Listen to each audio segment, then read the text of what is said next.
So here I am, I'm reading this book by Tom Peters called Wow, and he tells the story about this cab driver. And it was an unbelievable story, but believe it, it's true. Because here I am on a business trip. I fly into LaGuardia in New York, and I go to take a cab to Midtown, and I get into this taxi, and here's a guy that says to me, "Where are you headed?" And I tell him, and he's speaking to me in English. Well, first of all, you're lucky to get a cab driver in New York that speaks English these days. Then he hands me a card which says, "My mission today is to get you to your destination as quickly, comfortably, and as pleasurably as I possibly can." And I read this card and I hand it back to him, and I'm like, this is what I teach businesses that they ought to be passionate about. Here I am in a New York City cab, and I'm having a mission statement. He then hands me another card and says, "I've got the radio pre-programmed. I can turn it on to rock. I can turn it on to classical. We can talk to you about sports or news. What would you like? Or I can have the radio off." And I said, "You know what? Just turn the radio off." He hands me a newspaper at that point and says, "I've got the Wall Street Journal, the New York Times, or USA Today. Would you like to read a newspaper?" And at that point, I thought maybe I was being taped for a late night show. Like, are you kidding me? And so I hand him the newspaper back, and I said, "Listen, turn that radio off, take this newspaper back. You and we need to talk." Like, who's making you do this?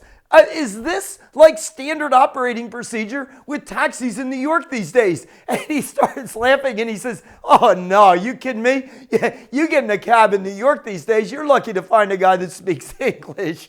And he said, "Listen, I am a voracious reader on how to build a successful business. And every time I have downtime in my taxi, I'm reading ideas on how to build a successful business, and I decided to incorporate them into my taxi business."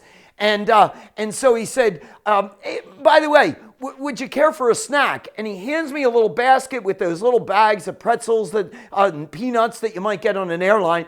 And I'm just laughing all the way. And I said, "Look, let me give you my card." And I didn't know why I was giving him my card, but it just felt like I needed to make a connection. And he said, "Hey, don't laugh about giving me your card." He said, "Here's a half a dozen of mine. And look at all the people that have given me their cards. And I got to tell you something. Here's the deal.